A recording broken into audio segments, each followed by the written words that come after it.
Bueno, hemen dauzkagu lehenengo ardize, Mikelek eskilako dago, hauek ardia diez azafak. Orduen, erabiltzen dugun sistemie beti azten gara tripatik.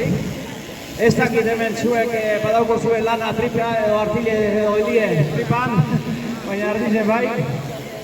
Hau pizka gorra izaten da, txan eitzen du horren gainen, orduan nahiko zikin izaten da.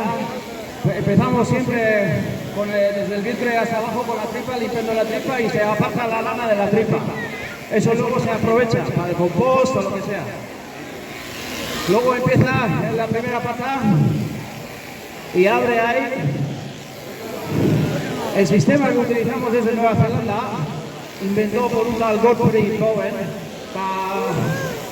un dela hirurogeita hamar urte edo. Asmatu zen metodo bat, artize eroso egoteko, eskilaude eroso egoteko, alik eta harinen eitien. Esquilamos, ahora empezamos la campaña del esquila bastante fuerte y ahora a partir de aquí para adelante, pues egunero ibiliko gara, todos los días. Por todo el País Vasco andamos. Y bueno, pues este método de Nueva Zelanda que Mikel está enseñando, las ovejas las esquilamos para su bienestar. La oveja hay que esquilar sí o sí. Osa, azken finean ardize diezkiak domestika bindu zen animalizek, eta bai artilerako, eta ofilerako, eta aznerako, kastak gero joteko, eta bueno, ikusten da bezala, artile paido bai kendu bide. Si no se esquila la oveja, ¿qué pasa? Entonces entra la mosca, deja ahí los huevos ahí dentro, y cuando nace, la mosca tiene que comer. Y si no hay, come la oveja. Y a veces ves una oveja y parece que está bien, pero igual está totalmente comido y está sufriendo mucho. Estirarla. Oso garrantzitsua da. Baina, amaitzen da Mikel.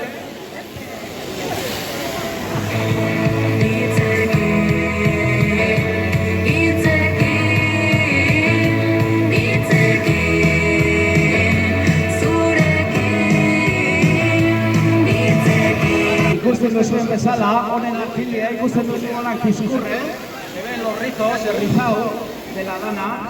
Esta lana es muy diferente que la de hacha. Un aplauso para Mikel, chalo bero bat. Como un huevo cocido, la verdad. Muy bien, una bombilla. Ardize que neko será una bella. Aplauso bat deneko entzako, eskerrik asko deneko, un artista.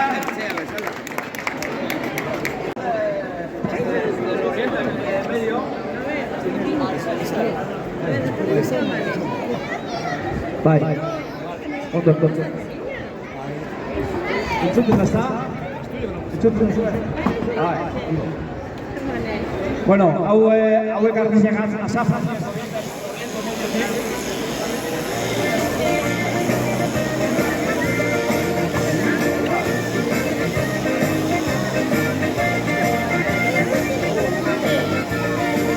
Hola, bai. Urrutuko naz, hola, noleko, txeta, bai.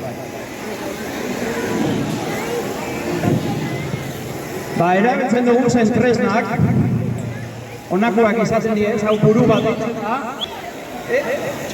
Zeno zen. Ahí está el paso. Ono tresnak erabiltzen ditugu. Hau buru bat ditzen da, eta honetako alde batetik korrazi bat, gero beste aldetik kutsitxa, laban. Orduen, Horrazia geldirik gotena eta kotxilera mugitzen dena. Etxien daukagu makina bezaz. Antzeko. Oso ondo eskulatzen dira.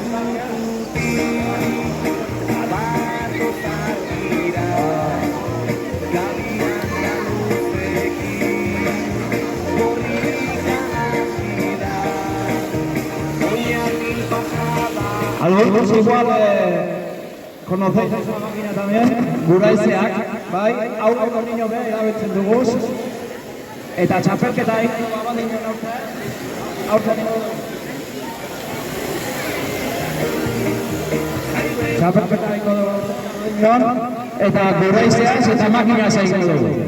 Bi modalidade horrek. Idea bat eitzeko, final baten, aborko. Final baten hogei bat argi eskilatzen die, 15 minutzutzen. Hauek azafak die eta oso fuerte die hauek. Hauek normalin barruen egoten die, arrizek eta esne asko egoten die. Hori, eta gero honen Guraizea antzinetik erabili izan die. Final baten, 5 bat argi eskilatzen diez Guraizeaz, eta 5 eitzin dabez, 15 minutzen be bai. Orduan, 3 minutu bakoitzak. Esaten duen, nunca trabajar con niños y animales, ¿no? Hori ez eta gafitxko. Vale. Orduan, empezamos por la tripa. Podéis acercaros si queréis, para ver mejor. La lana de la tripa se acorta por un lado. Si tocáis la lana, os dais cuenta de que tiene mucha grasa. Bai, grasie deuko, koipie. Bai, hori deitzena lanolina. Bai, eta hori euri asko eitzen dien, nonos ikusi duzu ezer eitzen duen ardiek. Kampan dauzen diena, euri asko dauenien, orduen geldik egoten dien. Gu ordez gozen gara añiketan gotzera. Por no mojarnos. La oveja se queda quita. Eta momentu hortan dabile koizten koipie, lanolina. Eta da, impermeabilizatzeko azala eta artileen bitxartzeko ahora kapa bat, babesteko ardize. Se hace, en ese momento estás produciendo lanolina para proteger contra la lluvia. Ikusten duzu Mikel eskileten, Mikel ez dagi hogei bat urte edo ibilitxe dago eskileten, ya totalmente un maestro. Oso abile da. Erabiltzen duguz bebai arropa berezize, honen zapatak ez dakit ikusi zuzen, hauen diez patukuek, fieltroskuek, eta gero gure plakak izaten diez doble kapakuek. Moztu ezkero, geuri babesteko eta gero daukagu bebai, adiak naheneko. Bebai dauzkagu txigantziak, honen azkusen dukot, eta gero, makurtzerakoan gintzutunak eta bauztu itxiliak. Ikusten bezala, oso ondo.